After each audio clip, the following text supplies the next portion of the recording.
Last week we took a closer look at the various bounty hunters from The Empire Strikes Back. Of course, they all had their own spaceships. And that's exactly what we'll be looking at in this video today. What kind of ships they were, what modifications the bounty hunters added, and what weapons they had. Let's start with the most obvious, Boba Fett and the Slave One. Most of you probably already know them. This Slave One was originally stolen by Boba Fett's adoptive father, Jango Fett. At that time, only 6 prototypes of its Firespray class ship existed. Jango stole one of them and blew up the other 5 while escaping. This meant that for decades, the Slave One, even after it became Boba's property, was the only ship of its class. At 21.5 meters long, it was a compact but reliable ship for Jango and Boba. However, such a prototype police ship was obviously not well equipped for a bounty hunter, which is why both Jango and later Boba massively modified the ship. The Slave One was armed with 2 heavy twin blaster cannons and 2 rapid-fire laser cannons. And it also had 2 projectile launchers, one for a variety of missiles and torpedoes and one for seismic bombs. At the same time, a full 2/3 of the ship's space was used for a brand new quad engine. This made the ship faster than most other ships of its size at that time. This made the Slave One not only a threat to starfighters, but also effective against small capital ships, such as corvettes. To meet the additional requirements of a bounty hunter, the Slave One was also equipped with proton torpedo dummies. These didn't have explosive devices, but rather a tracking device that could be fired at enemy ships. Using such a tracking device, Jango or Boba could then track the stricken ship anywhere in the galaxy. The Slave One also contained a cabin for Jango or Boba, as well as a small cell in which a bounty could be transported. The next bounty hunter in the group was Bossk, with his spaceship, the Hound's Tooth.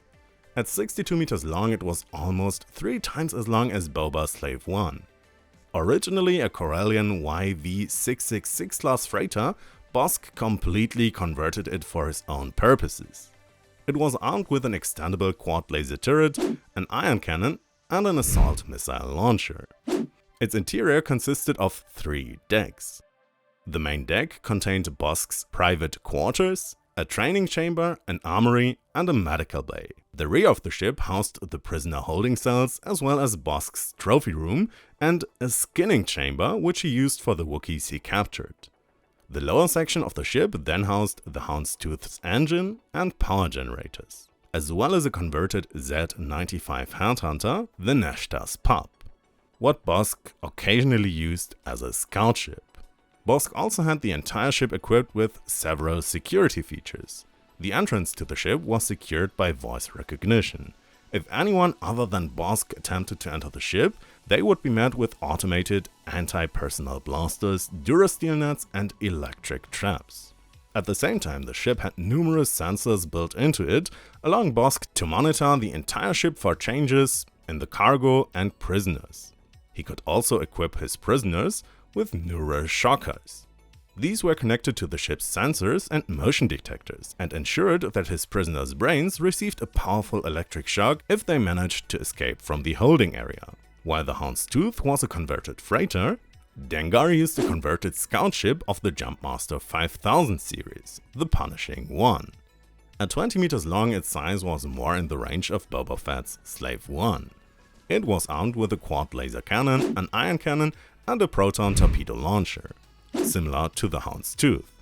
What made the quad laser turret special was that Dengar had an astromech droid permanently installed in his ship. This allowed the astromech droid to act as his turret gunner, while Dengar could concentrate fully on flying and using his forward-facing weapons.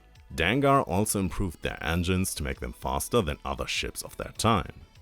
And the ship was also equipped with several sensor signals so that Dengar distributed in a system, allowing him to scan these locations at any time.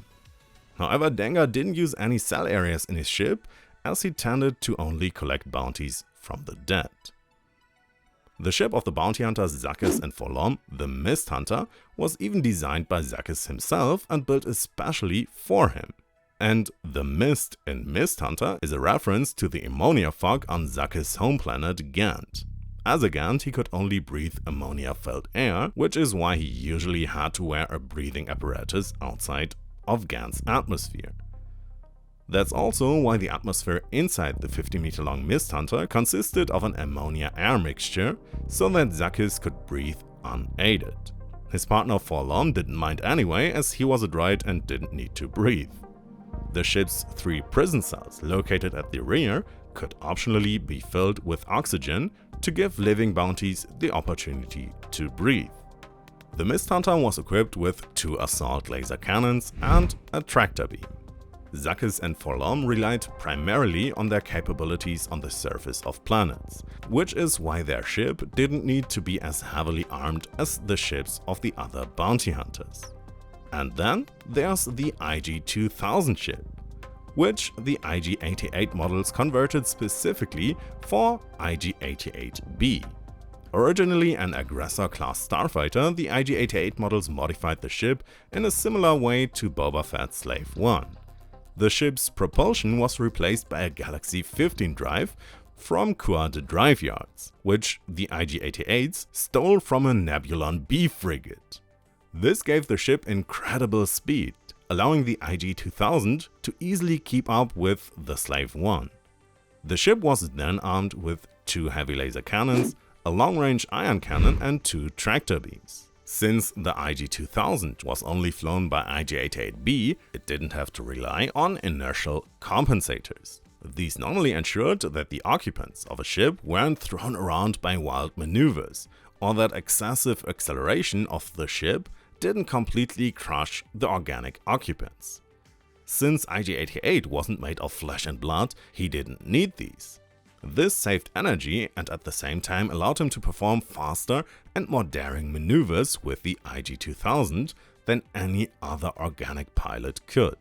IG-88B often used his ion cannon first to disable the enemy ship, and then used his tractor beams to guide it to his airlock. There he stationed 4 attack drones, which were the first to attack the enemy ship and eliminate anyone who offered resistance. At the same time, the IG-2000 also housed advanced computer and communications technology, allowing IG-88 to slice into certain other ships and then sabotage them from within.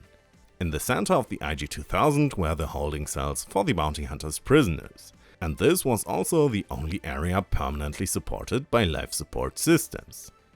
This was partly to prevent IG-88's prisoners from dying immediately, but also to prevent them from escaping, because if they tried to escape from this area, they would only find rooms without oxygen, which of course prevented the prisoners from ever getting out alive. And with that, you know all the bounty hunter ships from the bounty hunters that were present in The Empire Strikes Back. What do you think? Which of these ships do you think is the coolest? Share it in the comments below. And if you want to learn more about the different bounty hunters in The Empire Strikes Back, watch the video linked in the end card right here. With that, have a great day and may the Force be with you.